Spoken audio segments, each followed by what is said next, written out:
What's going on, dudes and dudettes? It is Deadbolt here, bringing back some more trailer reactions, and today we got SCP. Wait, did I say trailer reactions? What is going on, dudes and dudettes? It is Deadbolt here, bringing back some more SCP reactions, and today we got SCP-621 Hypnobulbs, Euclid mind-affecting SCP. You know what this kind of reminds me of? It's completely off topic, kind of. There's these little balls you can get on Amazon or something. They're like glow shrooms or some shrooms, and like they're like, you know, you can like plug them into the wall and, you know, they come out, they sprout out, and you can like pick them up, and, you know, they're for kids. They're like night lights pretty much, and, you know, they can pick them up and take them to the bathroom, you know, so they can see. That's what like this image is reminding me of right now. But yeah, as for my prediction for what this is, it's mind affecting. If I had to guess, they're plants that grow, you know, like in the forest or something. And because they're mind affecting, I'm guessing it either compels you to eat them, which is poisonous, or they give you a dream. I don't know. I don't get bad vibes off of this one, like, too much. Like, I feel like if it's like one of those, like, you know, gets in your head and makes you see things, I feel like it'll make you dream something good, you know? Like, it would be like, oh, you're having a pleasant dream, but like you're in the forest, so like you probably just need to snap out of it real quick, or else you're gonna get eaten by something. That's the kind of vibes I get off this SCP. But all right, let's find out. Good afternoon, everyone. My name is Dr. Miller, and the SCP we're going to be looking at today is SCP-621. Object Class: Euclid. Special Containment Procedures. All instances of SCP-621 are to be kept in the Site-16 greenhouse and watered regularly. Oh, so they need to be Seeds and pollen from SCP-621 are not to be released into the wild. No instances of SCP-621 are to be released for commercial trade, given as gifts, used as props, used as bribes, or stored in personnel offices. Personnel are advised not to look at SCP-621 for extended periods of time. Okay, so the fact that people are bribing each other, like, that's something they needed to specify. Makes me double on the it's kinda good. Like, you know, it gives you a good dream or a good feeling of some sort. Like, just because, like, why would they have to specify, hey, don't bribe people with it, you know? Either that, or maybe like the flowers, like if you grind it up or something, and like it can do some like magical healing stuff. But interesting. Addendum 621-3. Personnel are advised not to look at SCP-621 through sunglasses, which has recently been shown to increase SCP-621's mental effects. Only unfiltered lab goggles may be worn around SCP-621. It should be of additional note that unfiltered lab goggles, lab glasses, or other transparent obstructions will not shield SCP-621's effects. Any instances of SCP-621 found in the wild are to be exterminated immediately. Any instances of SCP-621 found in public are to be confiscated, and whoever in possession at the time be taken in for questioning. Civilians actively watering SCP-621 in the wild are to be detained, and the instances of SCP-621 to be confiscated. Be warned that some may use physical force in order to protect SCP-621. Yeah, I'm guessing there's something that's attracting people towards them, like they either taste really good or something like that. Cross-pollination of SCP-621 species will require clearance from command-level personnel. No cross-pollinations may be done for personal reasons. Description: SCP-621 is a series of highly invasive flowering plants, originally released by Flower Shop, that have been in the Foundation's possession as of. These plants, mainly the plant species Didier's tulips, are naturally bioluminescent, powered by water and other nutrients.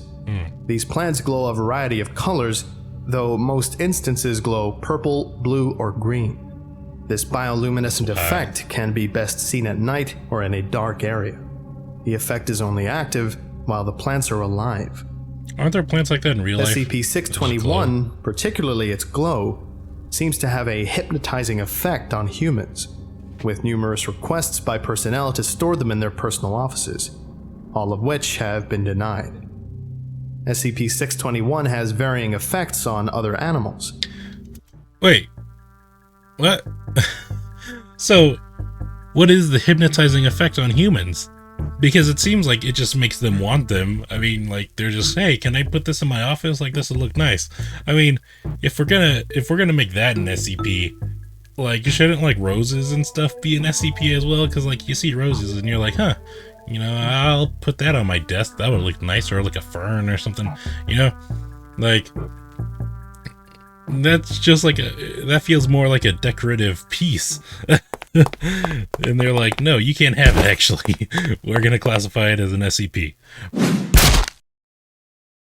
But I'm guessing it's gonna have different effects on different animals. Like maybe it'll make it more rabid or something. But also, aren't there like herbs and stuff, like a pheromone that can make animals like get like either sleepy or aggressive, or, you know, that have different effects on animals too? When exposed to bees, hummingbirds, or cross-pollinating animals, all of the animals subjected have preferred spreading the pollen of SCP-621 as opposed to other flowering plants, and due to its bioluminescence, are capable of doing this at night, increasing its rate of reproduction. However, when exposed to herbivores, such as deer or rabbits, all of the subjected animals have actively avoided SCP-621.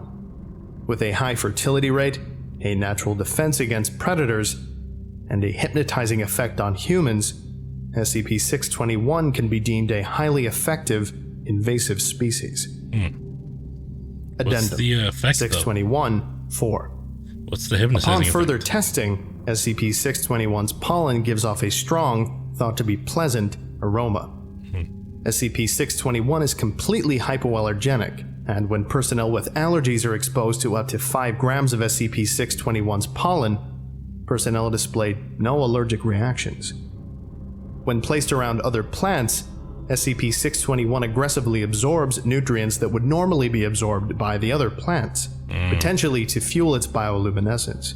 As a result, SCP-621 quickly drains the soil of nutrients and requires more water than all other plants in the Site-16 greenhouse. Jeez. Before being actively monitored by the Foundation, SCP-621 had invaded multiple farming pastures, but because of its hypnotic qualities, nothing had been done to stop them. In addition, sympathizers actively watered the invading plants during their incursions. Oh, okay. Okay, I could see how this could cause trouble then. Because if you're on a farmland, of course, pests and any kind of invasive plant, you know, like, what's that plant? Fuck, what's it called? It was on a salmonella video.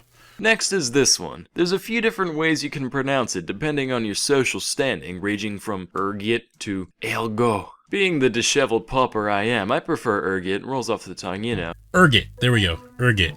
Yeah, that's like a very invasive, like, fungal type plant or some shit like that.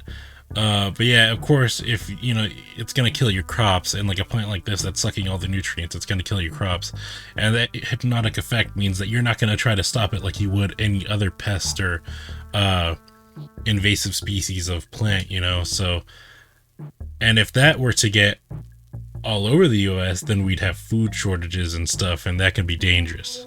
Damn, this one's a sleeper SCP, bro. This one can destroy the world in different ways. Like, it doesn't need to just be like a god from another dimension or like some demonic force, you know. They're doing a long con. That's what they're doing. Although government agencies such as the USDA and EPA protect against these sorts of invasive species, said agencies have actively defended SCP-621 at the expense of commercial farmers. Yeah. It may be of note that these farmers have since accepted the situation, citing SCP-621's aesthetic superiority to their own crops and their desire to protect SCP-621. Yeah, that's not The good. Foundation stepped in when SCP-621 began invading National Wildlife Preserve. threatening several instances of both endangered plants and animals. Yeah, especially if herbivores are also avoiding these things. Like, first of all, they kill like pretty much every other plant that's around them because of how much nutrients they suck out of the soil and out of them. And secondly, they said herbivores don't like them. So if they're not eating them, then what are they going to eat when there's nothing around? They're just going to starve. And then, you know, cows, they eat hay. Well, what if there's no hay? Then they're going to die. And then we're going to die because then that's no food. You know, we eat both vegetables and meat. And, you know, that's going to... Predators too, you know, what are they going to eat? That's going to throw... Bro, this plant can destroy the world. Oh my god. EPA refused to hinder the spread of SCP-621, despite the existential risk to plants and animals, on grounds that it would have made the National Wildlife Preserve more aesthetically pleasing. Although Didier's tulips are the most common type of SCP-621, there also exist species of SCP-621 that include other types of tulips, roses, and a few instances of lettuce as a result of cross-pollination. However, no D-Class personnel could bring themselves to eat SCP-621, worried about possible side effects. When force-fed, SCP-621 induces intense anxiety and paranoia on the subject, but no other side effects. Alright. Okay, well, first of all, I understand the D-Class in that respect. If somebody brought me some glowing... What was it? Lettuce? If somebody brought me some glowing lettuce, I probably wouldn't eat that either. I mean, I've seen Fallout 4. Glowing shit, like, eating glowing shit doesn't usually end well for you. And it hasn't. Intense paranoia and anxiety. Damn. No, did it at least taste good? I mean, if it tasted good, fine. Like, come on. Yeah, the side effects are bad, but at least, you know, it's like the best thing you've ever had in your life, you know? And at least have that kind of balance in its dichotomy. The anxiety dissipates upon digestion. This effect has been seen on multiple test subjects. Addendum 621-1. What about in animals? In light of the recent events involving Dr. hoarding several instances of SCP-621 in his personal office, all personnel on Site-16 are allowed to keep at least one instance of SCP-621 in their offices. At least one. Addendum 621-2. In light of Dr. public apology for hoarding several instances of SCP-621 in his personal office, personnel are no longer allowed to keep any instances of SCP-621 in their offices. Damn it. Note: to everyone asking me to ask the administration to release SCP-621 to the public, this is the very reason we're keeping SCP-621 here. I don't care if it looks cool, or if I had a few in my office for a while. I know firsthand that this thing has some kind of hypnotizing effect on people. And something is telling me that this plant has possibly evolved for that very purpose. If our government agencies won't stop these things, we will. Doctor. What the heck? I don't know if it's just me, but is anyone else getting a little Shop of Horrors feel off this one? No? Just me? Shop of Horrors. Anyway, I think that about does it for today. Thank you all for listening, if indeed you still are, and you are all dismissed. Goodbye. I find it funny when the SCP Foundation takes SCPs and like uses them for personal use, like that one coffee machine and like what was it? That birthday cake as well. Like they just had it in the break room. Like it's funny seeing that side of the SCP Foundation. Like, yeah, sometimes they're like, you know what, we deserve this. We deserve a little, you know, we deserve to be a little slutty with these SCPs. You know, we deserve a little treat. I wasn't expecting this SCP to be this powerful, honestly. I thought it would be like, yeah, you maybe eat it, maybe it's poisonous, maybe, you know, you get a little weird effect going on, and it just makes you want it. Like, that's all it does. It's just, oh, that thing looks cool. Like, that's its hypnotic effect. Like, it's so simple, but it's still so dangerous, you know? It's like, in My Hero Academia, how like you get these people with quirks that are like so meaningless. Like, you know, you write them off when you initially hear them, but then you realize their true potential. You know, like freaking like Twice. Like, you see Twice and you're like, oh, he can make copies of himself. Okay, fine, that's cool, I guess. He can make a double. And then you realize, oh, they could use the people that they copy, you know, they could use their quirks, you know, like, oh, okay, that's pretty cool. But then you think of the long run. What if Twice makes a copy of All for One? What if he makes a copy of Gigantomachia?